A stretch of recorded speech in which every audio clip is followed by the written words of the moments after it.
यादव जी कथा कर रहे थे, उनकी चुटिया ही काट दी। ये धर्म है। कहानी यह है कि इसके भाई इससे नफरत बहुत करते थे। नफरत हमेशा तुम्हारी योग्यता से होती है, नफरत व्यक्ति से कभी नहीं होती। मिर्जापुर में यही तो वो कहता है कि शुरू मजबूरी में किए थे, अब मजा आ रहा है। फिर एक तरफ इज्जत, दूसरी तरफ पैसा। किसको काटता है?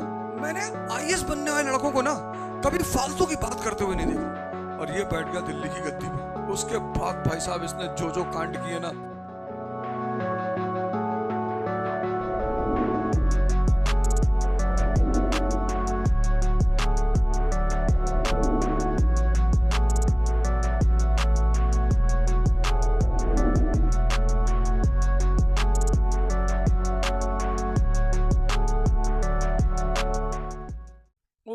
यादव जी कथा कर रहे थे, उनकी चुटिया ही काट दी।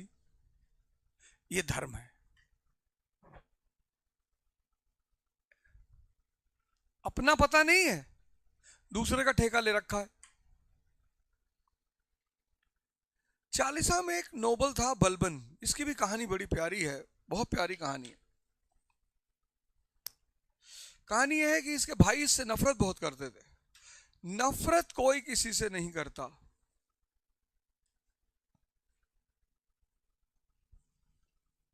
तुम पागल हो जाओ, सब सिंपैथेटिक हो जाएंगे तुमसे। तुम सन्यासी हो जाओ, पूरी दुनिया तुमको प्यार करने लगी। और ना हो पाए तो एक बार ट्राई करके देख लो। नफरत हमेशा तुम्हारी योग्यता से होती है, नफरत व्यक्ति से कभी नहीं होती। यह नफरत का सिद्धांत है। इसलिए जब भी तुम नफरत किए जाते हो तो इसका मतलब तुम बहुत योग्य आदमी हो।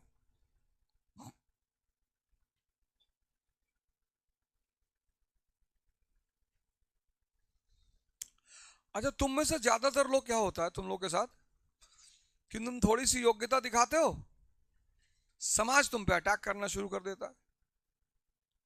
अच्छा मुझे देखो, मैंने लिटरली किसी का क्या बिगाड़ा है? कुछ बिगाड़ा है? जब बिगाड़ रहे थे तब कोई कुछ कह नहीं रहा था। मजेदार बात यह है कि जब बिगाड़ रहे थे तब कोई कुछ नहीं कह रहा था। अब नहीं बिगाड़ रहे हैं तो लोग पीछे पड़े। जब फिर बिगाड़ेंगे,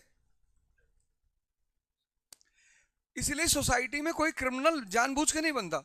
इंडियन सोसाइटी में वो इतना परेशान हो जाता है ना, इनोसेंट आदमी, उसको समझ में नहीं आता कि यार क्यों हो रहा है मेरे साथ। उसी में किसी एक को डाल के घुमा देता है वो।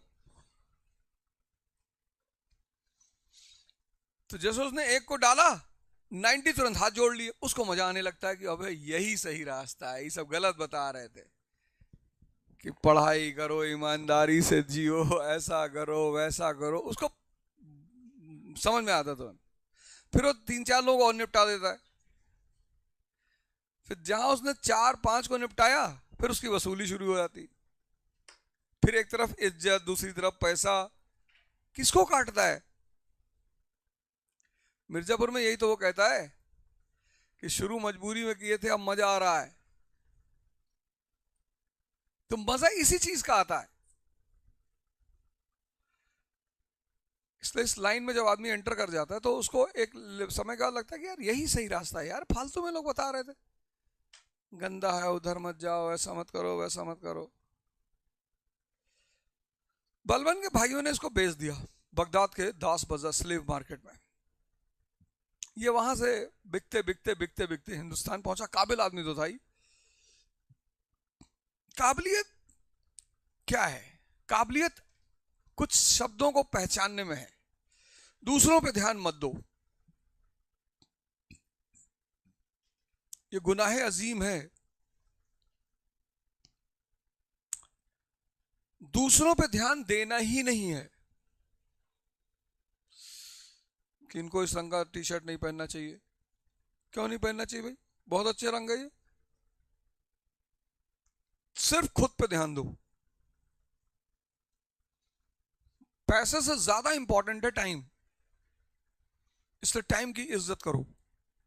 पैसा तो दोबारा मिल जाएगा, टाइम दोबारा नहीं मिलेगा। तो मुकेश अंबानी कैलकुलेट करता है कि कितने घंटे मैंने कितना कमाया।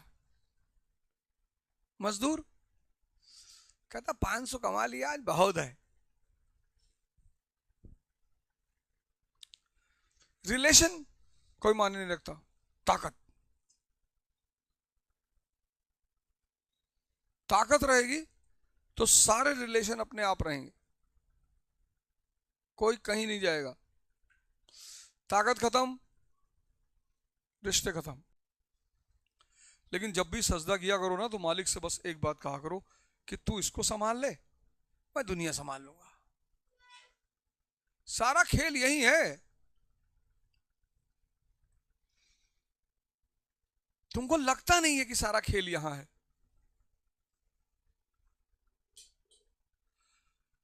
तुमको अभी एहसास नहीं है। जो हिंदू यहां चंदन लगाते हैं उसकी वजह यही है कि वो रिमेम्बरेंस में रहना चाहते हैं कि सारा खेल यहां है।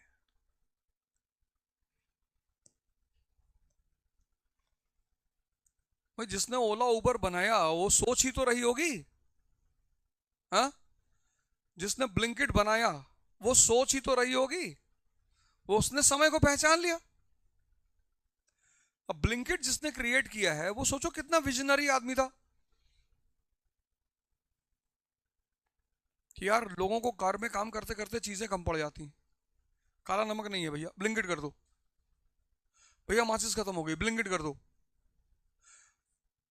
भैया ब्रेड नहीं है, ब्लिंकिट कर दो। उसने कहा आदमी को और सुविधा दे दो, और 24 घंटे। कुछ नहीं होता पढ़ने लिखने से। मैंने ऐसे ऐसे लड़कों को आईएएस बनते देखा, ऐसे ऐसे लड़कों को जिनको लोगों ने कहा कि अरे कुछ नहीं कर पाएंगे। और आईएएस बनने वाले लड़कों के अंदर एक सबसे खास बात मैंने देखी, जो लगभग सब में देखी। मैंने आईएएस बनने वाले लड़कों को ना कभी फालतू की बात करते हुए नहीं देखा। जैसे मुझसे लोग मिलते थे तो मैंने उन लड़कों को कभी फालतू की बात, मतलब की बात, जब भी मिले मतलब की बात।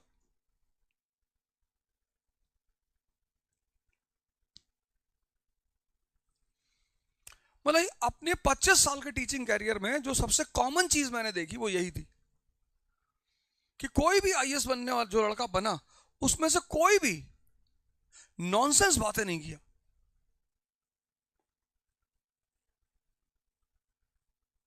सर ऐश्वर्या राय का डाइवोर्स होने जा रहा है, और जितना लोगों ने नॉनसेंस बातें की उसमें किसी का सिलेक्शन नहीं हुआ। कुछ चीजें हैं जो तुम अगर समझ जाओ ना तो तुम उसी पैटर्न पे काम करना शुरू कर दोगे। समझदार आदमी का चालीसा में ये भी शामिल हो गया। फिर धीरे धीरे धीरे धीरे धीरे धीरे इसने सुल्तान की बेटी से शादी कर लिया। कितना योग्य आदमी रहा होगा ये। और फिर एक दिन सुल्तान मर गया, नसरुद्दीन महमूद, और ये बैठ गया दिल्ली की गद्दी पे। उसके बाद भाई साहब इसने जो जो कांड किए ना बलबन ने, तो क्या लेकर आया ये? Theory of kingship. कहा भैया तुम्हारे में से एक नहीं है, खुदा के रिप्रेजेंटेटिव है, तमीज से बात किया करो नहीं बहुत मार मारेंगे। और चालीसा के आधे मेंबरों को इसने चढ़ा के भेज दिया नॉर्थ वेस्ट फ्रंटियर पे। मंगोल वहां बैठे हुए थे, इसने उनको चढ़ाया कि अरे खान साहब आपके रहते मंगोलों, आप इस्लाम के झंडा वाहक हो, इस्लाम आपको बचाना है। अरे बोले बचाएंगे यार इस्लाम। हाँ बोला तो उधर जाओ नॉर्थ वेस्ट। जब आधे उधर चले गए इसने मंगोलों को बता दिया, उन लोगों ने इनको मार डाला, आधी चालीसा वहीं खत्म हो गई। जो इधर बचे थे उसको इसने मार डाला, खत्म। तो एक तो थ्योरी ऑफ किंगशिप, सुल्तान के स्टेटस को एलिवेट कर दिया। फिर एलिमिनेशन ऑफ चालीसा, ये इसका सबसे बड़ा काम था। चालीसा खत्म कर दी तो सुल्तान अपने आप मजबूत हो गया। एलिमिनेशन ऑफ चालीसा। फिर law and order. Law and order में तो इसने इतनी तबाही मचाई है, जिसने बदतमीजी की बोला मार डालो, बात ही नहीं करनी, शांति चाहिए मुझे किसी भी कीमत पर। अब चूंकि प्रजा 98% क्या थी? हिंदू। तो अब इस कहानी को हिंदू मुस्लिम एंगल से पेश किया जा सकता है कि ये इसलिए मार रहा था क्योंकि ये हिंदू थे।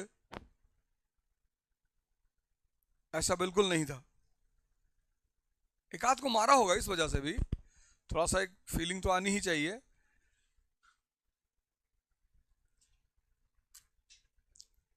लेकिन हिंदुस्तान के मुसलमानों को बहुत हिंदुस्तान के मुसलमानों को देखता था, कहता था मार डालो इनको, ये मुसलमान, हिंदुस्तान का मुसलमान मुसलमान नहीं है।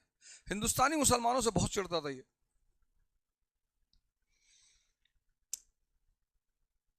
ये हिंदुस्तानी मुसलमानों से इतना चिढ़ता था।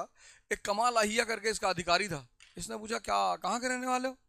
बोले साहब ये बुलंदशहर के हैं। अच्छा अच्छा अच्छा, बाहर से आए हो? कहा नहीं साहब लोकल है, कन्वर्ट हो गए। अरे इसना कन्वर्ट, इसकी नौकरी छीनो उसको, 100 हंटर मारो उसको खींच के, कन्वर्ट हो गया है, तुम्हारी औकात कैसे हुई अंदर आने की? इस टाइप का आदमी था ये। हिंदुस्तानी मुसलमान यहां से कंट्री से बाहर निकलता, उसको सारी इज्जत यही मिलती है। दुबई उबई में तो एकदम ऐसे खड़ा रहता है सीधे। और हिंदू भी, उसको भी बाहर कहीं इज्जत नहीं मिलती है। ऐसा मत खुशी होने की जरूरत नहीं है यार, हम लोग को ज्यादा मिलती है क्या। बलबन मंगोल, इला खान मंगोल इसके समय का शासक था। उसके दूत इसके दरबार में आए, मंगोलों के एम्बेसडर इसके दरबार में आए, बैठा हुआ था चुपचाप शांति से। इसके पीछे 10,000 लोग तलवार लेके चलते थे, ब्लैक्स बॉडीगार्ड्स। तो एम्बेसडरों ने पूछा कि ये कौन है? बोले ये सिक्योरिटी गार्ड्स हैं। तो उन लोगों ने अपने राजा को लिखा कि इसके 10,000 सिर्फ बॉडीगार्ड हैं। तो सोचो सेना कितनी बड़ी होगी, सेना थी ही नहीं।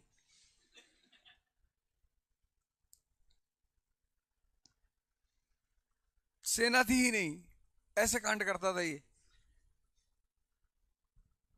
दरबार में बुलाया, एक आदमी को उठाया, कहा फांसी चढ़ा दो। राजदूतों ने कहा क्यों? कहा ये पीली शर्ट पहन के आया, साहब को पसंद नहीं।